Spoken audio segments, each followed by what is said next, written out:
ఆ దేవుడే రాసినది చదవాలి నీవు ఆ దేవుని పుస్తకం, బడిలోని చెప్పని సృష్టికర్త పుస్తకం, పరలోకము నుండి పంపబడినది, పరిశుద్ధాత్మ ప్రేరణతో వ్రాయబడినది.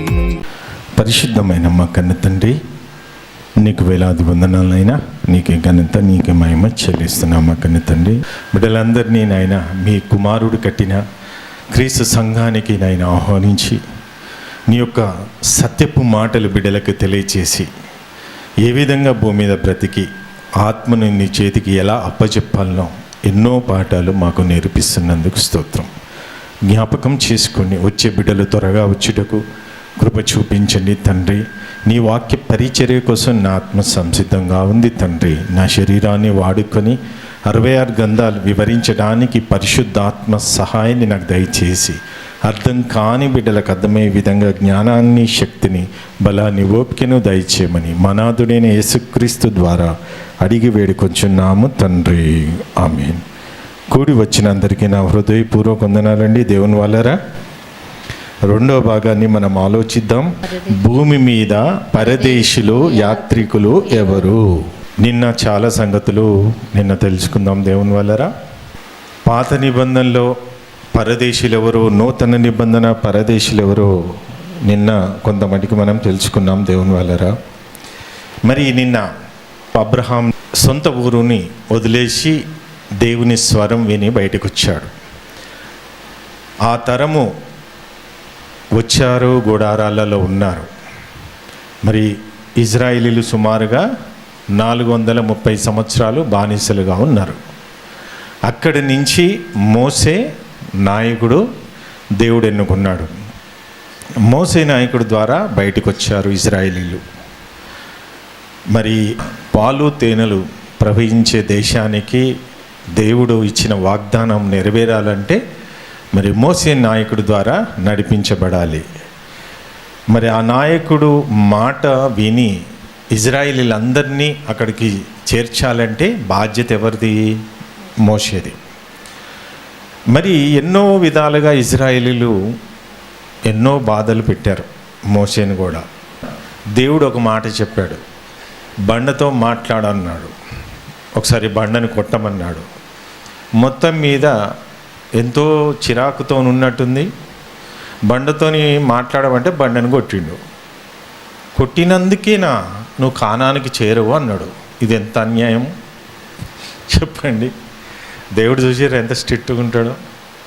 బండని కొట్టినందుకే నువ్వు కానానికి చేరవంటే పాపము అంత ఘనము ఇజ్రాయేలీలు నడిపించి ఎన్నో అద్భుతాలు మోసే ద్వారా చేసినాక కూడా కానానికి చేరలేకపోయిందంటే దేవుని వల్లరా ఆలోచించండి, ఎంత బాధ కదా. పరదేశికైతే చేరిండా లేదా? చేరిండు కదా. అయితే ఈ యొక్క మాటలలో మనకేం అర్థం కావాలి? దేవుడు భూమి మీద మనకు కూడా కొన్ని నిబంధనలు పెడతాడు. చూడండి, మోసే కాలంలో ఒక్క ఆజ్ఞ మీరినందుకే నువ్వు కానానుకు చేరవంటే ఇలా నిజంగా నమ్మి విశ్వసించి బ్యాప్టిజం తీసుకున్న వారమంతా ఎన్ని ఆజ్ఞలు మనం రోజుకి పొద్దున 6 గంటల నుంచి సాయంత్రం 6 గంటల వరకు ఎన్ని ఆజ్ఞలు మీరుతున్నామండి చెప్పండి. మరి అన్ని ఆజ్ఞలు మీరినా కానీ కూడా మనకి అవకాశం ఇస్తున్నాడు దేవుడు. క్షమాపణ, క్షమించే మంచి మనస్సు మనకి ఉంటే ఏ రోజుకి ఆ రోజు క్షమాపణ అడిగే అవకాశం దేవుడు ఇచ్చిండు. సరే, మరి మోసే వీళ్ళందరినీ దేవుడు చెప్పిన ఆ వాగ్దాన భూమిలోకి అడుగు పెట్టాలంటే ముందుగా ఏం చేసిండు? నేను చదివిన సంఖ్యాకాండం 13వ. ఇప్పుడు అపోస్తులు ఉన్నారు కదా 12 మంది. ఈ 12 మంది అపోస్తులు 12 గోత్రాల నుంచి దేవుడు ఎన్నుకున్నాడు అని అన్నవాళ్ళు చేతులు ఎత్తండి. సరే, మరి మోసే కాలంలో వీళ్ళు ఏం చేసిర్రు? వాగ్దాత భూమిలోకి అడుగు పెట్టాలంటే ఫస్ట్ ఏం చేసిండు మోసే? 11 గోత్రాలను పంపించిండండి. లేవి గోత్రం పోలేదు, అర్థమైందా? లేవి గోత్రం పోయింది మాత్రం 12 మంది. 12 మందిని పంపించిండు. 40 రోజులు మొత్తం సర్చింగ్ చేసిండండి. 40 రోజులు ఆ కానా చుట్టూ తిరిగిర్రండి, సెర్చ్ చేసిరు ఎలా ఉన్నారు మనుషులు, ఏమున్నారు, మనం ఆక్రమించవచ్చా, మనం జయించగలుగుతామా అని బాగా సెర్చ్ చేసిరు. 40 రోజులు సెర్చ్ చేసిరు. కథం 10 మంది దొంగలు ఉన్నారు, 2 మాత్రమే న్యాయంగా ఉన్నారు. వాళ్ళు ఎవరిద్దరు? కాలేబు యెహోషువ. చేరింది కూడా వీళ్ళిద్దరే. ఎక్కడి నుంచి? ఐగుప్తులో నుంచి వచ్చినప్పుడు వీళ్ళిద్దరు మాత్రమే చేరారు. ఎందుకు? వీళ్ళు న్యాయం చేసిరు దేవునికి, 2 మాత్రం కరెక్ట్ చెప్పిరు. వీళ్ళు ఏం చెప్తుర్రు అక్కడ ఒకసారి చూద్దాం. సంఖ్యాకాండం 13వ అధ్యాయము 30 నుంచి ఒకసారి చూడమ్మా. 30 నుంచి 33 వరకు ఒకసారి చూద్దాం. దీని గురించి తెలుసుకున్నాక పాఠంలోకి వెళ్దాం. మోషే ఎదుట జనులను నిమ్మలపరిచి నిశ్చయముగా వెళ్ళుదుము, దాని స్వాధీనపరచుకుందము, దాన్ని జయించుటకు మనకు శక్తి చాలును అనేను. ఎవరు చెప్తున్నారు ఇది? యెహోషువ కాలేబు చెప్తున్నారు. మనం జయించవచ్చు, మనం ఖచ్చితంగా వెళ్ళిపోతాము, మేము వెళ్తాము, ఖచ్చితంగా ఆ దేశంలో అడుగు పెడతాము. వాళ్ళు ఎలా ఉన్నారో తెలుసా? గొలియాత్ తెలుసు కదండి, ఆ పర్సనాలిటీ ఉన్న మనుషులండి, నెఫీలీలు. అంటే మనకి ఆదికాండం 6వ అధ్యాయంలో ఉంటుంది స్టార్టింగ్లో. అయితే అంత భయంకరమైన మనుషులు ఉన్నారు, వాళ్ళందరూ ఆక్రమించిరు, కానా దేశం ఆక్రమించిరు, మనం పోలేము, స్వతంత్రించుకోలేము, ఓడిపోతాము అని రాంగ్ ఇన్ఫర్మేషన్ 10 మంది ఇస్తున్నారు, 2 మాత్రం కరెక్ట్ చెప్తున్నారు. ఇక్కడ చూడండి, భూమి మీదనే దేవుడు చేసిన వాగ్దాన భూమిలోకి అడుగు పెట్టలేని పరిస్థితిలో ఆ కాలంలో ఉంటే, మరి వీళ్ళంతా ఎవరైతే నమ్మి విశ్వసించిన వాళ్ళందరూ, దేవునికి లోబడిన వాళ్ళంతా పరదేశంలో వెయిట్ చేస్తున్నారు. అర్థమవుతుందా అండి? ఇలా 6 లక్షల మంది ఎన్ని ఆజ్ఞలు, దేవుని ఆజ్ఞలు మీరి ఇలా ఆ వాగ్దత్త భూమిలో అడుగు పెట్టలేకపోయిందంటే, ఇలా నిజంగా పాత నిబంధన ప్రకారంగా ఇద్దరు చేరిందంటే మనం ఎంతమంది ఆ పరదేశికి చేరుతామో అనేది మీరు ఆత్మ పరిశీలన చేసుకోవాలి దేవుని వాళ్ళారు. ఎందుకంటే మనమంతా క్రైస్తవులంతా పరదేశులము, యాత్రికులు. పరదేశులు యాత్రికులు అంటే మనం ఒక యాత్రలోకి వచ్చాం. ఇప్పుడు ఒక దేశం నుంచి, ఇప్పుడు మనమంతా పరలోకంలో ఉన్నాం, మనమంతా తెలుసా? పరలోకం నుంచి కొద్ది కాలం అలా పోయిండే, టూర్కి పోయి రాకుండా మనం అందరినీ పంపించిండు. ఎంతమందిని పంపించిండో తెలుసా? కొన్ని కోట్ల మంది. వీళ్ళందరూ ప్రెసెంట్ ఉన్న వీళ్ళంతా ఎవరు? పరదేశులే. జ్ఞానం కలిగిన వాళ్ళు ఎక్కడి నుంచి వచ్చాము, తిరిగి అక్కడికి పోవాలని జ్ఞానం ఉంటే మనం పోతాము. మరి అందరికీ ప్రపంచానికి జ్ఞానం లేదు, అక్కడికి మనం వెళ్ళాలి. నరులారా తిరిగి రండి అంటున్నాడు. ఇక్కడనే స్టక్ అయిపోయి, ఇక్కడనే ఈ మాయలోకం ఇదే నిజమైన లోకం అని ఇక్కడనే ఆగిపోతున్నాం. చెప్పే దిక్కులేరు. తల్లిదండ్రులకు వాళ్ళకి తెలియదు. సమాధి వరకే వాళ్ళ తల్లిదండ్రులు, వాళ్ళ తల్లిదండ్రులు అందరూ సమాధి వరకే బ్రతకాలని నేర్పించిండు. మీకు అర్థమైందండి? ఇప్పుడు చూడండి, ఇప్పుడు నేను ఈ భూమి మీదకి నేను రావాలి అంటే ఎంతమంది మా నాన్న బతుకుండాలి, మా నాన్న వాళ్ళ నాన్న బతుకుండాలి, వాళ్ళ నాన్న అలా పోతే ఆది కాలం నుంచి నా వరస, నా తరం, మా తాతలందరూ బతుకుంటేనే ఈ తరానికి నేను భూమి మీదకి రావాలి. అంతే కదా? మీరందరూ బతుకుండాలంటే మీ జనరేషన్ అంతా బతుకుండాలి. అలా ఒక్కరు మిస్ అయినా ఒక జనరేషన్ పోతుంది కదా? ఆలోచించుకోండి. ఈ 11 గోత్రాలు పోయి చూసి రమ్మంటే తప్పు ఇన్ఫర్మేషన్ ఏమిస్తున్నారు ఇక్కడ చూడండి. అయితే అతనితో కూడిన పోయిన ఆ మనుషులు, ఆ జనులు మనకంటే బలవంతులు, మనం వారి మీదకి పోజాలమనిరి. మరియు వారు తాము సంచరించి చూచిన దేశమును గురించి ఇజ్రాయేలుతో చెడ్డ సమాచారం చెప్పి ఇలా మొత్తం సంఘాలలో అన్ని సమాచారాలు, ఏ సమాచారాలమ్మా? చెడ్డ సమాచారాలు. మనమంతా ఈ భూమి మీదనే దీవెన్లు, ఆశీర్వాదాలు, అద్భుతాలు, ఆశ్చర్యకార్యాలు అన్నీ ఈ భూమి మీదనే మనం అనుభవించాలి. తర్వాత అన్ని ఆత్మల పాతాళం పోవాలన్న ఒక కాన్సెప్ట్లోకి వెళ్ళిపోతున్నారు ప్రపంచం కాదా? ఏ సమాచారం ఇస్తారు వీళ్ళు? చెడ్డ సమాచారం చెప్పి, మేము సంచరించి చూసిన దేశము తన నివాసులను భక్షించు దేశము, దానిలో మాకు కనపడిన జనులందరూ ఉన్నత దేగులు, అక్కడ నెపీలీయుల సంబంధులైన అనాకు వంశపు నెపీలీయులను చూచితిమి, మా దృష్టికి మేము మిడతల వలె. ఏంటంట? వాళ్ళ దృష్టికి మిడతల వలె ఉంటుంది. ఇజ్రాయేలీలు మిడతల వలె ఉన్నారంటే, మిడత అంటే మరి మనుషులు ఎంత పెద్దగా ఉన్నారో ఆలోచించుకోండి. ఇప్పుడు గొలియాతు చంపినా లేదా దావీదు ఎంతున్నాడు, పొట్టిగా ఉన్నాడు. గొలియాతుని వేసేసినా లేదా? అంటే దేవుడు మన పక్షాన ఉంటే మరి చూడండి, దేవుడు వాగ్దానం చేసిన ఆ భూమి ఇజ్రాయేలీలు స్వతంత్రించుకోవాలి అని చెప్పినప్పుడు ఆల్రెడీ అపవాది సంబంధాలు స్వతంత్రించేసుకున్నారు. ఎవరికి దక్కాలి కదా? చూడండి, మరి అంత ఈజీగా అవుతుందా? ఏదన్నా దక్కాలంటే భూమి మీద అంత ఈజీగా వస్తుందా అండి? రాదు కదా. మరి దేవుడున్న లోకానికి చేరాలంటే ఇక్కడున్న శక్తులన్నీ జయించి మన ఆత్మ ఉందిగా, లోపల ఉన్న ఆత్మ తీసుకుపోయి తండ్రి చేతిలో ఒప్పచెప్పాలి. ఈజీగా అవుతుందా? నన్ను ఈజీగా పోనిస్తారా? పోనీయరు కదా, అవునా కాదా? మరి యేసుక్రీస్తు దేవుని పని మీద భూమి మీదకి వచ్చాడు, తిరిగి సింపుల్గా వెళ్ళిపోయిందా? ఆయన వస్తున్నాడంటే ఆదికాండం నుంచి ప్రకటన గ్రంథం వరకు అన్ని యుద్ధాలే. యేసుక్రీస్తుని భూమి మీదకి రాకుండా చేయడానికి ఎంతమంది చనిపోయినరో, ఎంతమంది హతసాక్షులు అయినరో, వాళ్ళందరూ చనిపోతేనే యేసుక్రీస్తు ఈ లోకానికి వచ్చాడు, అవునా కదా? మనంత చరిత్ర ఎన్నోసార్లు నేను చెప్పాను.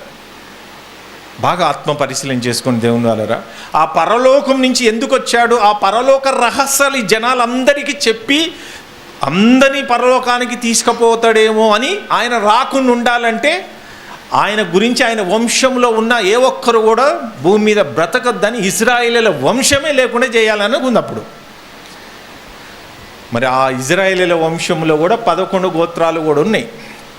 ఆ 11 గోత్రాలలో మనము కానానికి చేరమని బల్లగుద్ది చెప్తున్నారు, అవునా కదా?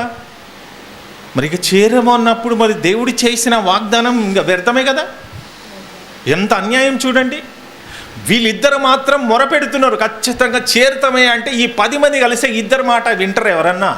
అయితే ఇక్కడ ఒక మంచి మాట ఆలోచిస్తే, ఒక మాట ఉంది దేవుని వాళ్ళరా. 1 పేతురు 2వ అధ్యాయం 11-12 చూడండి ఒకసారి. 1 పేతురు 2వ అధ్యాయం 11-12 ఎన్నోసార్లు మనం చదువుకున్నాం, ఒకసారి చూద్దాం. ప్రియులారా, మీరు పరదేశులను యాత్రికులై ఉన్నారు గనుక ఆత్మకు విరోధం. బాగా వినండి, మనము ఎవరమంట? పరదేశులము యాత్రికులము. టైటిల్ మనది, మనమంతా పరదేశులము యాత్రికులం. పరదేశులు యాత్రికులు. ఎవరు ఈ పరదేశులు యాత్రికులు? ఎవరైనా స్థిరంగా ఉండే వ్యక్తులకు కూడా భూమి మీద ఎవరైనా ఉన్నారా అండి? ఉంటారా? ఎప్పటికైనా 50-60 సంవత్సరాలకి ఏదో ఒక రోజు డేట్ అందరికీ రాసేసిండు, మీకు తెలుసా? మరి మన జనాభా లెక్క అంత తండ్రి చేతిలో ఉంది కదా. మరి ఇంత ఉన్న దేవుడు ఆయన తలుచుకుంటే ఏదైనా చేయగలుగుతాడా లేదా? అందుకే ఇక్కడ ఏమంటుండు, మనమంతా ఇప్పుడు వేరే వాళ్ళని పక్క పెట్టండి, మనమంతా ఇప్పుడు మనకేం చెప్తుంది చూడు ఇక్కడ. ప్రియులారా, మీరు మనము పరదేశులము యాత్రికులమై ఉన్నారు కనుక అంటే ఉన్నాము. మీరు ఉన్నారు కన్ఫర్మ్. మేము లేము, మేము కాదు అని అనుకని లైట్ తీసుకున్నాం అనుకోండి, టికెట్ బుక్ చేసుకున్నాం మనం, ఖచ్చితంగా నేను పాతాళంకి వెళ్తా అని టికెట్ బుక్ చేసుకున్నాం. దేవుడు ఏమంటున్నాడు? మీరు పరదేశులు యాత్రికులై ఉన్నారు అంటే ఉన్నాం మనం, అంతే. ఉన్నారు కనుక ఆత్మకు విరోధం, మనలో ఉన్న ఆత్మకు విరోధంగా పోరాడు శరీరాశలను విసర్జించాలి. శరీరాశలను విసర్జించాలి అంటే మనలో ఉన్న ఆత్మ శరీరానికి లోబడితే ఆత్మ పాతాళం పోతుంది, జాగ్రత్త, మీరు పరదేశులు యాత్రికులని దేవుడు మనకు చెప్తున్నాడు. అట్లాంటప్పుడు మనం ఏం చేయాలి? ఆదికాండం 23వ అధ్యాయం 4వ వచనం. అబ్రహాం సారా చనిపోయిందండి. సారా చనిపోయినప్పుడు అబ్రహాము ఒక స్టేట్మెంట్ ఇస్తున్నాడు చూడండి. ఆదికాండము 23వ అధ్యాయం 4వ వచనం. మీ మధ్య నేను పరదేశిగాను పరవాసినిగాను ఉన్నాను. మృతి పొందిన నా భార్య నా కన్నుల ఎదుట ఉండకుండా ఆమెను పాతి పెట్టుటకు మీ తావున నాకు ఒక శ్మశాన భూమిని. చూడండి అబ్రహాము ఎంత నీతిమంతుడో చూడండి. ఇప్పుడు చూడండి, ఎవరైనా చనిపోయిన మనమందరము మన సొంతంగా డబ్బులు ఖర్చు పెట్టుకొని ఒక సమాధికి డబ్బులు ఖర్చు పెట్టుకుని ఆ ప్లేస్లో మనం పెట్టిన వాళ్ళు ఉన్నారా? ఇక్కడ ఉన్నారా? ఎవరైతే అబ్రహాం ఇప్పటికీ చరిత్రనండి, ఎక్కడుందండి? జెరూసలేంలో ఉందా లేదా ఆయన సమాధి? ఇప్పటికీ చరిత్రనండి. మరి అన్ని సంవత్సరాల నుంచి ఇప్పటికి ఉన్నదంటే అది చరిత్ర కాదా? ఏంటి, దేవుడు కాపాడుతాడండి. చరిత్రను సృష్టించడానికి దేవుడు కాపాడుతాడు. ఇలా మన సమాధులు కూడా ఏదో చనిపోయినా మనం ఏదో ఎన్నో విధాలుగా చేస్తాం. ఒక 10 సంవత్సరాలు 20 సంవత్సరాలు అక్కడ సమాధి ఉంటుందో మళ్ళీ అపార్ట్మెంట్ లేస్తుందో నీకేం తెలుసు? ఎన్ని సంవత్సరాల నుంచి వాళ్ళ సమాధులు కాపాడుతున్నాడు దేవుడు. చరిత్ర సృష్టించాలి కదా. ఎంత మరి దేవుడు ఒక అబ్రహామే కదండి, ఆయన వంశాన్ని నిలబెట్టాలంటే ఒక అబ్రహామే ముందుకొచ్చింది కదా. మరి దేవుడు ఎంతగా ఆ ప్రాంతాన్ని కాపాడుతున్న మీరు ఆత్మ పరిశీలన చేసుకోవాలి దేవుని వల్ల. ఇక్కడ ఏమంటుండే చదవని, మీ తావున నాకు 4వ వచనం మీ మధ్య నేను పరదేశినిగాను పరవాసినిగాను ఉన్నాను, మృతి పొందిన నా ఏమంటున్నాడు అబ్రహాం? పరదేశిగాను పరివాసిగా ఉన్నాను, నేను ఉన్నాను. చూడండి, మరి యాకోబు తెలుసు కదా మీకు. యాకోబుకు ఒక స్టేట్మెంట్ ఇస్తున్నాడు. యాకోబు ఎలాంటి వాడు? మీకు ఆదికాండం 47వ అధ్యాయం 8-9 వచనాలు చూడండి. ఆదికాండం 47వ అధ్యాయము 8-9 వచనాలు. యాకోబు గురించి తెలుసు కదా, ఎలాంటి వాడండి? మోసగాడు. అవునా? ఆయన జీవితకాలం అంతా ఎన్నిసార్లు మోసం చేసిండు? అటు అన్నను మోసం చేసిండు, ఏంటండి నాన్నను మోసం చేసిండు, మేనమామను మోసం చేసిండు. ఈ మోసకరమైన సంవత్సరాలు ఎన్ని ఉంటాయి తెలుసా? చాలా సంవత్సరాలు. 14 సంవత్సరాలు లవ్లో ఉన్నాడు. అవునా? అన్న మీద తిరుగుబాటు చేసి అన్నను మోసం చేసి మామ దగ్గరకు వచ్చిండు. వాస్తవం కదా. అంటే ఈయన స్టేట్మెంట్ ఏమిస్తున్నాడో తెలుసా? బాగా వినండి, ఇక్కడ ఎంత క్లారిటీ రాస్తున్నాడో చూడండి. ఇక్కడ ఫరో, నీవు జీవించిన సంవత్సరములు ఎన్ని అని యాకోబును అడిగినందుకు. ఫరో అంటే ఏ ఫరో అమ్మా? తెలుసు కదా, యోసేపు దగ్గరికి. ఎక్కడికి? ఐగుప్తుకి పోయి. అదంతా కదా మనకు తెలుసు కదా, కరువు వచ్చింది అదంతా. చదువు. ఫరో, నీవు జీవించిన సంవత్సరములు ఎన్ని అని యాకోబును అడుగుతున్నాడు. యాకోబు, నేను యాత్ర చేసిన సంవత్సరములు 130. ఏందంట? యాత్ర చేసిన సంవత్సరములు 130. నేను జీవించిన సంవత్సరములు కొంచెముగాను దుఃఖ సహితమైనవిగాను ఉన్నవి. అవి నా పితరులు యాత్ర చేసిన దినములలో వారు జీవించిన సంవత్సరములన్నీ కాలేదని. ఎందుకు కాలేదు? ఈయన ఏం చేసిండిగా? ఏ పని మీద ఉన్నాడు? 14 సంవత్సరాలు ఆ పని మీద ఉన్నాడు. తప్పించుకుని అన్న ఏడ చంపేస్తాడని తిరుగుబాటు పని మీద ఉన్నాడు. మరి దేవుని కొరకు బ్రతికిన యాత్ర ఎంత? కొద్ది కాలే. వాస్తవంగా అర్థమవుతుందని నేను చెప్పేది. అంటే మనం కూడా మనకిచ్చిన ఈ జీవితాన్ని ఎంత వేస్ట్ చేసుకున్నాం తెలుసా? దేవుని వల్లరా. మీరు ఆత్మ పరిశీలన చేసుకోండి. ఇప్పుడు మనకి ఎప్పుడైతే ఈ రక్షణ సువార్త నీ దగ్గరకు వచ్చిందంటే దేవుడు నీ మీద ఫోకస్ చేస్తున్నట్టే. నీ దగ్గరికి వాక్యం వచ్చిందంటే దాన్ని అశ్రద్ధ చేసుకోవద్దు ఈ భూమి మీద. ఇప్పుడు నువ్వు అశ్రద్ధ చేసినావనుకో, రేపు మనం చనిపోయినాక ఆయన లైట్ తీసుకుంటాడు. ఎందుకు? మీరంతా పరదేశులు, యాత్రికులు అని ఒప్పుకున్నట్టే. సరే, ఇప్పుడు మన అందరికీ యేసుక్రీస్తుని ప్రకటించే పని ఉందా లేదా? ఉందా? రాత్రి ఏం తెలుసుకున్నాం? ధనవంతుడుగా ఉండాలనుకుంటే ధనవంతుడు ఏం చేసిండు? బాధపడి ధనాన్ని దేవుని రాజ్యంలో పెట్టుబడి పెడతానికి ఇష్టపడలే. ఏమైపోయింది? వ్యసనపడి వెళ్ళిపోయాడు. అంటే ఆయననే వచ్చాడు. యేసు దగ్గరికి ఎవరు వచ్చారు? ఆయననే వచ్చాడు. ధనవంతుడే వచ్చాడు. నిత్య జీవం పొందాలంటే నేను ఏం చేయాలి? నాకు సీక్రెట్ ఓపెన్ చేయను ఆయన అంటే చెప్పిండు. తల్లిదండ్రులను ప్రేమించమన్నాడు, అన్నదమ్ములను కొన్ని ఆజ్ఞలు పాటించాలంటే బాల్యం నుంచే ఇవన్నీ చేస్తున్నా, పర్ఫెక్ట్ ఉన్నాడు. ఓకే మంచోడివని ఆయన. మనం కూడా అదే కదా. భక్తి ఉన్నందుకు దేవుని సన్నిధికి వచ్చాం. భక్తి లేనోళ్ళు ఆదివారం క్రైస్తువులు కూడా రోడ్ల మీద సినిమాలు షికార్లకి ఎటువంటి తిరుగుతున్నారా లేదా? మీకు అంతో ఇంతో భక్తి ఉంది కాబట్టి దేవుని సన్నిధికి వచ్చారు. ఈ భక్తి సరిపోదు దేవుడున్న లోకానికి ఆత్మను పంపించడానికి. అర్థమవుతుందా అండి? ఈ భక్తి సరిపోదు, ఈ విశ్వాసం సరిపోదు. దేవుడున్న లోకానికి నీ ఆత్మ చేరాలి అంటే బైబిల్లో ఉన్న సత్యాలు బాగా ఆలోచిస్తే తప్ప తెలియదు. ఎక్కడుందండి? మనకంటూ ఒక లోకం ఉంది. ఆ లోకంలో మనం చేరాలి అని ఎవరు చెప్తున్నారు దేవుని వల్లరా? చెప్పండి. యేసుక్రీస్తు ఒక మాట అంటుండే, ఒక మాట స్టేట్మెంట్ ఇస్తున్నా. చూద్దామా ఏమంటుండో? యోహాను సువార్త 17వ అధ్యాయం 9వ వచనం చూడండి. ఎవరి కోసం ప్రార్థన చేస్తుండో చూడండి. యోహాను సువార్త 17:9 నేను వారి కొరకు ప్రార్థన చేయుచున్నాను. ఎవరి కొరకు ప్రార్థన చేస్తున్నాడట? నేనేం చదువుకున్నాం? శిష్యుల కోసం ప్రార్థన చేస్తున్నాడంట. ఇలా నిజంగా మీరందరు శిష్యులైతే, యేసుక్రీస్తు శిష్యులైతే, శిష్యులు ఏం చేయాలి? దేవుని పని మీద ఉంటే మీకోసం దేవుడు ప్రార్థన చేస్తాడు. ఎవరు? యేసుక్రీస్తు. ఆయన విజ్ఞాపన చేస్తాడు. మీకు రోమిలకు రాసిన 8వ అధ్యాయం లాస్ట్లో ఉంటుంది, మన కోసం విజ్ఞాపన చేస్తాడు. పరిశుద్ధాత్మ కూడా విజ్ఞాపన చేస్తాడు. మీరు వాక్యానుసారంగా ఉండి సేవకునికి నచ్చినట్టుగా, సేవకుడు దేవునికి నచ్చినట్టుగా, మీరు సేవకునికి నచ్చినట్టుగా మీరు భూమి మీద బ్రతుకుతే మీకోసం కూడా ఆ ప్రార్థన మీకు కూడా వర్తిస్తుంది. లేదా మీ ఇష్టానుసారంగా బ్రతుకుతూ ఏదో వచ్చామా పోయామా అన్నప్పుడు, అసలు దేవుని లిస్టులో లేకపోయినా సంఘానికి వచ్చేసి ఏదో వచ్చాము పోయామనంటే వాళ్ళ కోసం ప్రార్థన చేస్తాడు. అక్కడ ఏమంటుంది చూడండి, నేను వారి కొరకు ప్రార్థన చేయుచున్నాను, లోకము కొరకు ప్రార్థన చేయట్లేదు. ప్రార్థన చేస్తాడంటే లోకము కొరకు అంటే లోకంలో అందరి కోసం ప్రార్థన చేస్తుండా? చేయట్లేదు. ఇప్పుడు లోకం కోసం యేసుక్రీస్తు ప్రార్థన చేస్తే మరి సేవకులు ఉండేందుకు? సేవకులను ఎందుకు పంపించమంటున్నాడు? సేవకుల్ని సువార్తను ఎందుకు చెప్పమంటున్నాడు? యేసుక్రీస్తు ఏం చేస్తున్నాడు?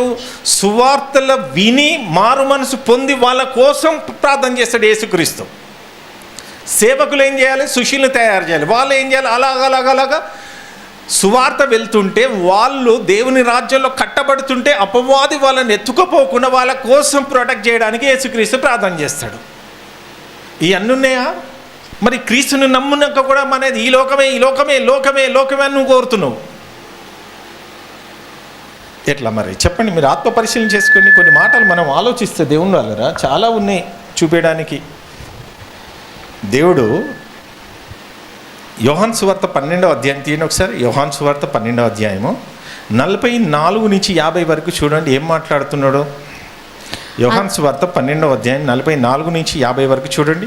అంతటి యేసు బిగ్గరగా ఇట్లా నేను, నా యందు విశ్వాసముంచువాడు నా యందు కాదు నన్ను పంపిన వాని యందే విశ్వాసముంచుచున్నాడు. నన్ను చూచువాడు నన్ను పంపిన వానినే చూచుచున్నాడు. నా యందు విశ్వాసముంచు ప్రతివాడు చీకటిలో నిలిచి ఉండకుండానట్లు నేను ఈ లోకమునకు వెలుగుగా వచ్చి ఉన్నాను. ఎవడైనను నా మాటలు విని వాటిని గైకొనకుండిన ఎడల నేను అతనికి తీర్పు తీర్చను. నేను లోకమునకు తీర్పు తీర్చుటకు రాలేదు కానీ లోకమును రక్షించుటకే వచ్చితిని. రక్షించడానికి, ఆత్మ రక్షించడానికి వచ్చిందంట. తీర్పు తీర్చేది ఎవరు? తండ్రి అయిన దేవుడు. ఈ రెండో రాకడికి ఆ బాధ్యత యేసుక్రీస్తుకి ఇచ్చిండు. ఇప్పుడు రెండో రాకడికి ఇంకా ఎలా రాబోతున్నాడు? బ్రతకకుండా ఎవరైతే దేవుని కొరకు బ్రతకరో వాళ్ళందరినీ ఏం చేయబోతున్నాడమ్మా? ఇప్పుడు చూడండి, వాక్యం ద్వారా అందరికీ తీర్పు జరుగుతుంది. ప్రతి వారము తీర్పు జరుగుతుంది తెలుసా? ఆయన రాసుకున్న చట్టం, పరలోక చట్టం భూమి మీదకి వచ్చింది.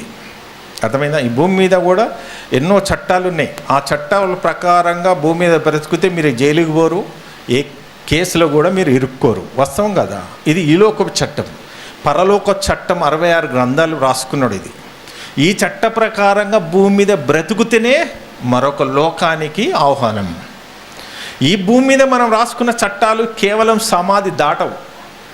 ఈ చట్టం పరలోకానికి ఎక్కిపోవాలి. ఆత్మ ఎవర్ లాస్టింగ్, అది యుగ యుగాలు ఉండాలంటే మనం ఏం ఒప్పుకోవాలి? నువ్వు ఎలా బ్రతకాలి? మాది ఈ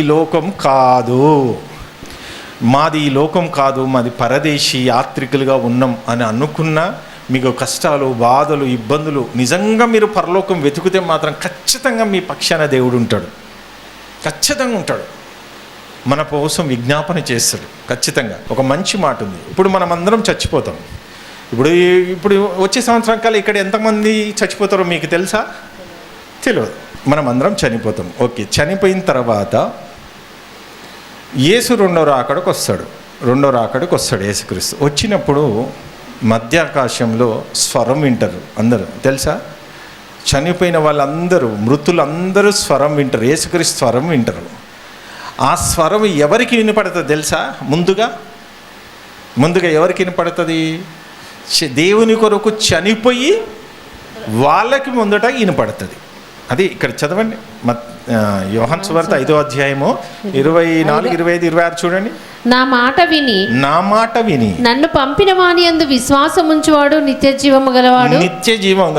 వాడు తీర్పులోకి రాక మరణంలో నుండి జీవములో. తీర్పులోకి రాక మనం ఏమైపోతున్నాం? తీర్పులోకి రాక అంటే ఇప్పుడు తీర్పుని తప్పించుకుంటున్నాం. ఇప్పుడు తీర్పు లోకానికి, దీన్ని చదువుకున్నాక తీర్పు లోకానికి జరుగుతుంది. లోకానికి జరుగుతుందంటే ఆ తీర్పులోకి మనం ఏం చేస్తున్నాం? రెడీ అవుతున్నాం, సిద్ధపడుతున్నాం. తీర్పులోకి రాకుండా ఏం చేస్తున్నాం? మనం జాగ్రత్త పడుతున్నాం. వాడు తీర్పులోనికి రాక మరణంలో నుండి జీవంలోనికి. మరణంలో నుండి అంటే మరణం, అందరికీ మరణం ఖచ్చితంగా వస్తుంది. మనం చనిపోతాం, చనిపోయినా కానీ అందరం చచ్చిపోతాం. కానీ యేసు రెండో రాకడికి ఆయన స్వరం వస్తుంది కదా, ఆ స్వరము ఎవరు వింటారట? వాడు తీర్పులోనికి రాక మరణంలో నుండి జీవంలోనికి దాటి ఉన్నాడని మీతో నిశ్చయముగా చెప్పుచున్నాను. మృతులు అంటే చనిపోయిన వాళ్ళంతా. ఇప్పుడు మనం చనిపోయినాం అనుకో, లేవాలి కదా. యేసు రెండో రాకడికి లేవాలి, అందరు లేస్తారు. పాతాళంలో ఉన్న వాళ్ళు బయటకు వస్తారు, అందరూ బయటకు వస్తారు. కానీ స్పెషల్ అర్థమైందా? పాతాళంలో ఉన్న వాళ్ళు అందరూ చూస్తారు. దేవుని కొరకు బ్రతికిన వాళ్ళందరికీ మధ్య ఆకాశంలో కలుసుకుంటారు. దేవుని కొరకు బ్రతకని వాళ్ళకి పాతాలను ఓపెన్ చేసి చూపిస్తాడు అన్ని సుక్కలు. దేవుని కంటే ఎవరిని కూడా ఎక్కువ ప్రేమించొద్దు. మొదటి స్థానం ఫస్ట్ దేవుంది. ఇప్పుడు భార్యకి కానీ భర్తకి కానీ జాగ్రత్తగా చూసుకోండి. దేవుని వలన ఫస్ట్ ఎవరైనా, భర్త అయినా భార్య అయినా, మొదటి స్థానము దేవునికి ఉండాలి. మృతులు దేవుని కుమారుని శబ్దము విను. దేవుని కుమారుని శబ్దం ఎప్పుడమ్మా? రెండో రాకడికి శబ్దం ఎలా వస్తుందట?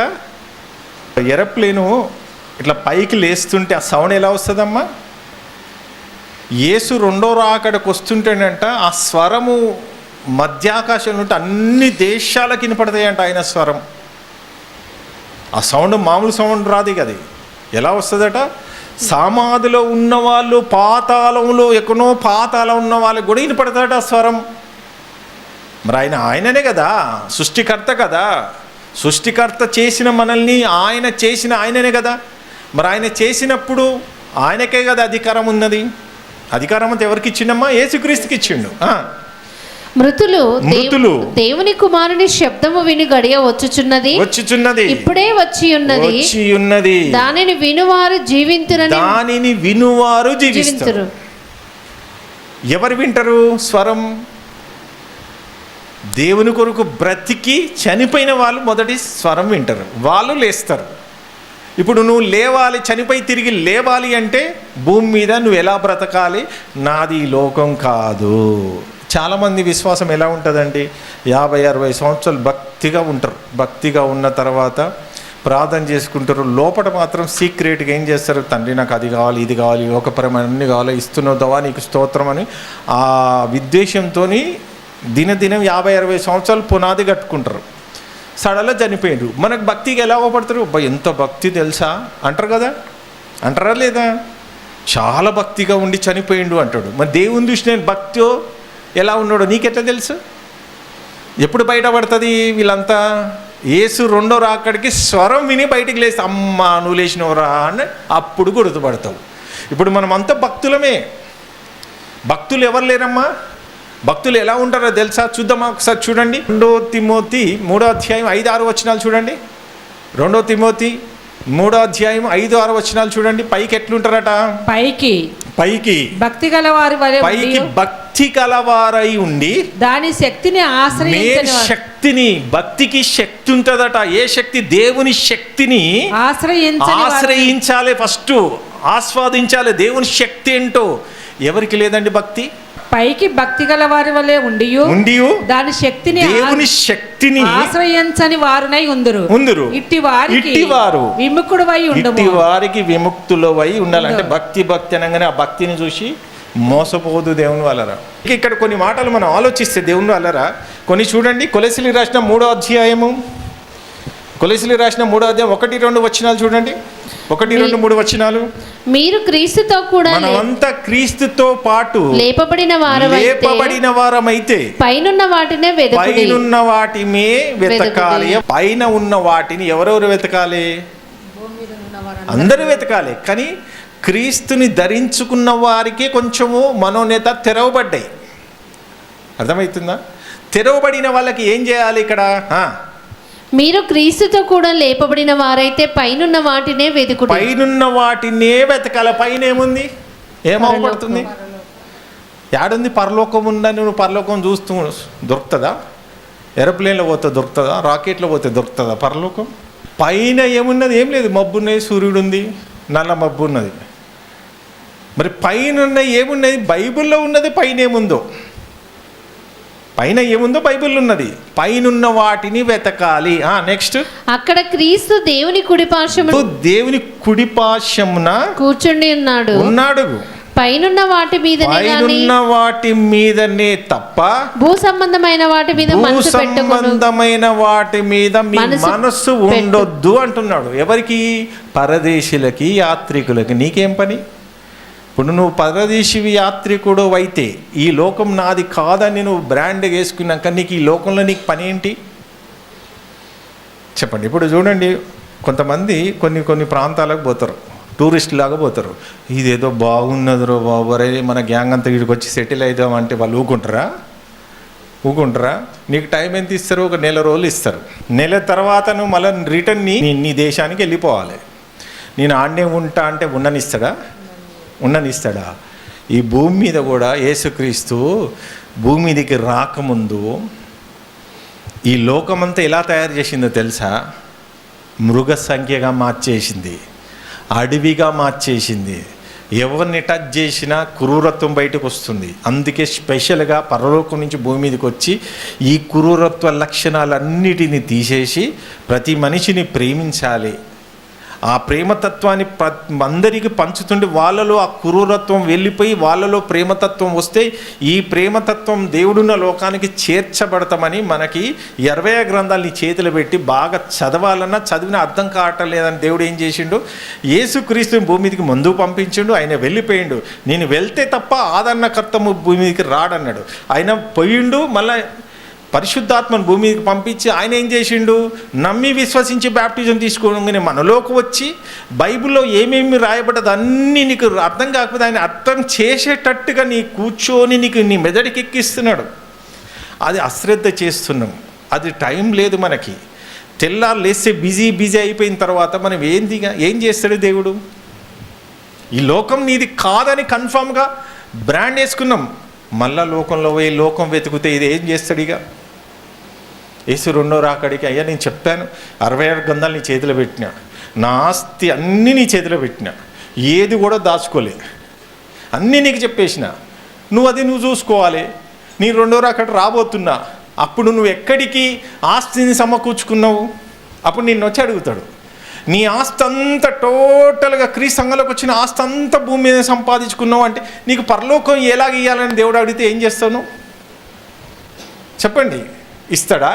యేసుక్రీస్తుని ఎందుకు చంపినమ్మా? ఈ లోకం అది కాదన్నందుకే చంపిండు. అపోస్తుల్ని అందుకే చంపిండ్రు. ఒక మంచి మాట రాయబడ్డ దేవుని వల్ల అపోస్తులు హెబ్రీయులకు రాసిన 11వ అధ్యాయము 38వ వచనం చూడండి. గొర్రె చర్మములు మేక చర్మములు వేసుకొని దరిద్రులయుండి శ్రమపడి హింస పొందుచు అడవులలో కొండల మీదను గుహలలోను సొరంగములోను తిరుగులాడుచు. ఎవరండి వీళ్ళు? అపోస్తులు. తిరుగులాడుచు సంచరించిరి. అట్టి వారికి ఈ లోకము యోగ్యమైనది కాదు, బ్రతకనియదు, లోకం బ్రతకనియదు, ఉండనియదు, తొందరగా పంపిస్తుంది. కొలస్సీయులకు రాసిన 3వ అధ్యాయంలో చదవమ్మా. మీరు క్రీస్తుతో కూడా లేపబడిన వారైతే పైనున్న వాటినే వెతుకుడి. అక్కడ క్రీస్తు దేవుని పార్శ్వమున కూర్చుండి ఉన్నాడు. పైనున్న వాటిని మీదనే కానీ భూ సంబంధమైన వాటి మీద మనసు పెట్టుకోవద్దు అంటున్నాడు. ఎవరికి చెప్తున్నాడు? మనకేనా? అపోస్తుల కార్యాలు 2వ అధ్యాయం 43, 44, 45 చూడండి. అప్పుడు ప్రతి వానికి భయం కలిగిందంట. మరియు అనేక మహత్కార్యములను సూచక క్రియలను అపోస్తుల ద్వారా జరిగెను.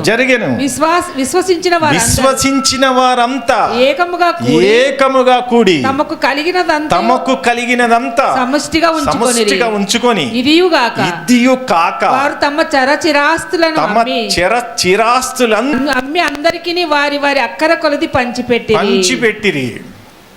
ఎందుకు పంచిపెట్టిరు? అర్థమైపోయింది వాళ్ళకి. యేసుక్రీస్తు చెప్పిండు, అయ్యా మీకు ఈ లోకం కాదు, నీకు మంచి లోకం ఇవ్వబోతున్నా.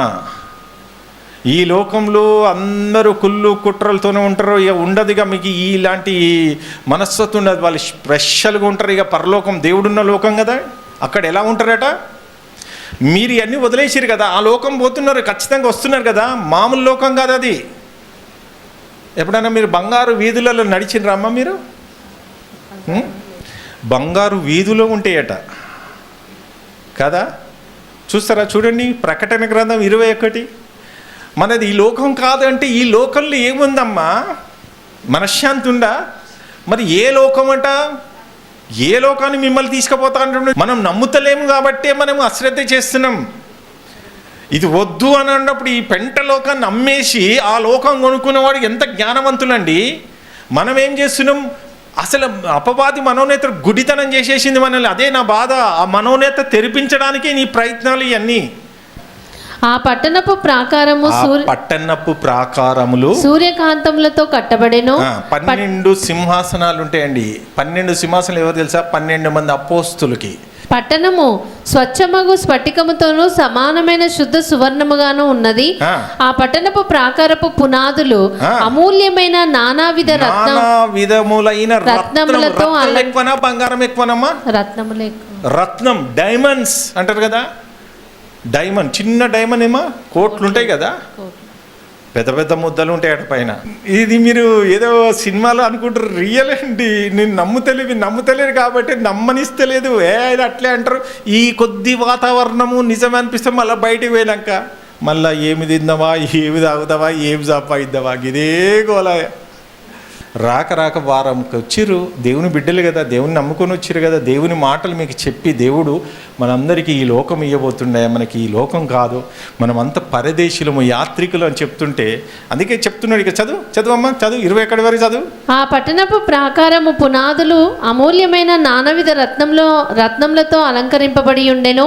మొదటి పునాది సూర్యకాంతపు రాయి, రెండవది నీలము, మూడవది యమునారాయి, నాలుగవది పచ్చ, ఐదవది వైఢూర్యము. మొత్తం అధ్యాయం అంతా చదువుకుంటే బంగారు వీధులే ఉంటాయట తెలుసా? బంగారు వీధులు. పట్టణం 1 తులం సంపాదించాలంటే ఎన్ని రోజులు పడుతుందమ్మా? చిన్న జాబు ఎన్ని రోజులు పడుతుంది కదా? బంగారు వీధులు రియల్. నిజంగా ఆ లోకానికి తీసుకుపోవాలని యేసుక్రీస్తు. అందుకే ఈ లోకం ఇది మాయ లోకం, ఇది మన లోకం కాదు.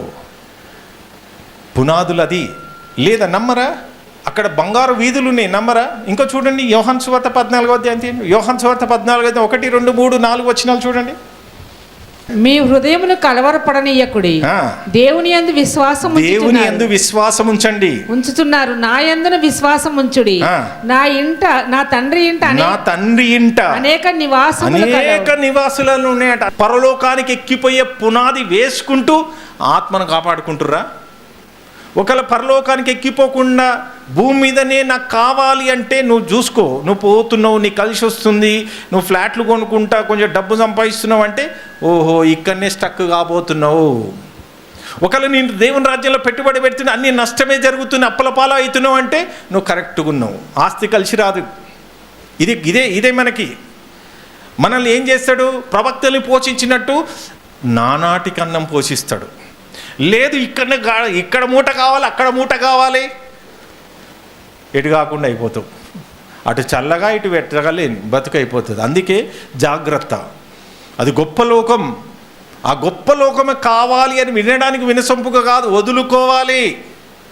ఖచ్చితంగా వదులుకుంటే యేసుక్రీస్తు స్వయంగా చెప్తున్నాడు. ఆయన ఏం చెప్తున్నాడు చూడండి. లేని ఎడల మీతో చెప్పుదును, మీకు స్థలము సిద్ధపరచ వెళ్ళుచున్నాను. నేను వెళ్ళి మీకు స్థలము సిద్ధపరిచిన ఎడల. యేసు వెళ్ళిండు, రాజ్యం కట్టిండు, వెళ్ళిండు. ఆయన పరలోకంలో సింహాసనం మీద ఉన్నాడు. ఎవరెవరు కట్టబడుతున్నారు, ఎవరెవరు ఆయన రాజ్యంలో కట్టబడుతున్నారు, ఎవరైతే పరదేశులు యాత్రికులు ఈ లోకం కాదని బ్రతుకుతున్న వాళ్ళందరినీ రాసుకుంటున్నాడు పేరు. యేసు రెండో రకం రావాలి కదా.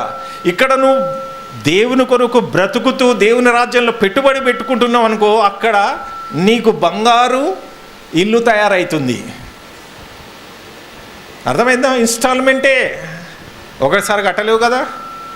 సత్క్రియ ఒకటి చేసినావు అనుకో, ఒక్క ఇటుక ఆడ పెరుగుతుంది. యేసుక్రీస్తు ఏమంటున్నాడు?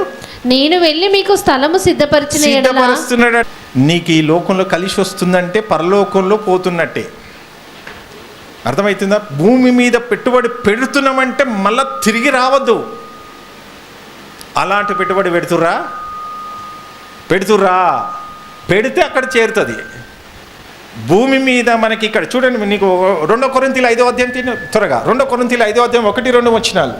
భూమి మీద మన గుడారమైన మన గుడారం ఏది? మన శరీరం అనే గుడారం.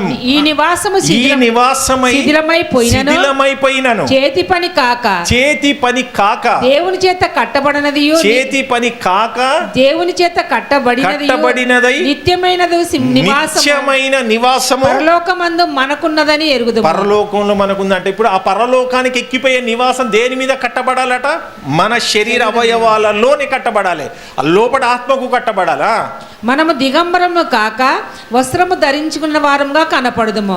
కాబట్టి పరలోకము నుండి వచ్చు పరలోకం నుంచి ఏమొచ్చిందమ్మా? శరీరంలోకి ఆత్మ వచ్చింది. ఈ ఆత్మను నడిపించడానికి మరొక ఆత్మ, పరిశుద్ధాత్మను పంపిండు. ఇప్పుడు ఈ శిథిలమైపోతుందా లేదా ఈ శరీరం? ఇప్పుడు మనమంతా శరీరంలో ఉన్నాం. ఈ శరీరాన్ని నడిపిస్తున్న ఒక పవర్, ఆత్మ కంటికి అవపడదు. ఆ ఆత్మను కాపాడడానికి మరొక ఆత్మ మనలోకి వచ్చింది. అందుకే అంటుండే, ఈ శిథిలమైపోయిన పరలోకం నుండి వచ్చి మన నివాసము దీనిపైన ధరించుకొని మూలుగుతున్నాం అంటే కష్టపడుతున్నాం, ప్రయత్నం చేస్తున్నాం, ఆరాటపడుతున్నాం. ఈ గుడారములోనున్న మనము భారము మోసుకొని మూలుగుచున్నాము. ఇది తీసివేయ బలవలనని కాదు, కానీ మర్త్యమైనది జీవము చేత మృంగివేయబడినట్లు ఆ నివాసమును దీనిపైన ధరించుకొని గోరుచున్నాము. దీని నిమిత్తము 5-10 వరకు దీని నిమిత్తము మనలను సిద్ధపరిచిన వాడు దేవుడే, మరియు ఆయన తన ఆత్మను సంచకరువును మనకు అనుగ్రహించి ఉన్నాడు. వేలిచూపు వలన కాక విశ్వాసం. బాగా ఆలోచించండి దేవుని వల్లరా. ఇదంతా 10 వరకు చదువుకోండి. ఇప్పుడు మన బోధంతా నిన్నటి నుంచి పరదేశి అంటే శరీరానిక ఆత్మన? పరదేశి ఆత్మకే. ఇప్పుడు ఆ టైటిల్ ఏంది? భూమి మీద పరదేశులము, యాత్రికులము. ఎందుకు అంటే ఇప్పుడు మనం చనిపోయిన వెంటనే ఒక్క క్షణములో ఆత్మ ఎక్కడికి వెళ్తుంది? పరదేశికి వెళ్తుంది, లేకపోతే పాతాళం వెళ్తుంది. ఈ 2 చోట్లకు వెళ్తుంది ఆత్మ. ప్రతి ఒక్కరిది ఖచ్చితంగా వెళ్ళాల్సిందే. ఇప్పుడు మనం శరీరంలో ఉన్నాం కాబట్టి శరీరం ఏం చేయాలట? ఆత్మకు క్రియలు చేయాలి. సత్క్రియలు అనేది ఆత్మ సంబంధమైనది. ఈ ఆత్మ సంబంధమైన సత్క్రియలు భూమి మీద చేసి ఆత్మను పరదేశికి పంపించాలి. బాధ్యత మనదే. అటు పంపించకుండా మనం ఏం చేస్తున్నాం? శరీరానికి కావాల్సిన ఇస్తూ, ఇది మనదే లోకం, ఈ లోకమే కావాలి, ఈ లోకంలో ఎంజాయ్ చేయాలని శరీరాన్ని సుఖపెట్టి ఆత్మను పాతాళం పంపిస్తే చివరికి యుగాలు కాలాలి. అందుకే పరదేశులము, యాత్రికులమై ఉన్నాం.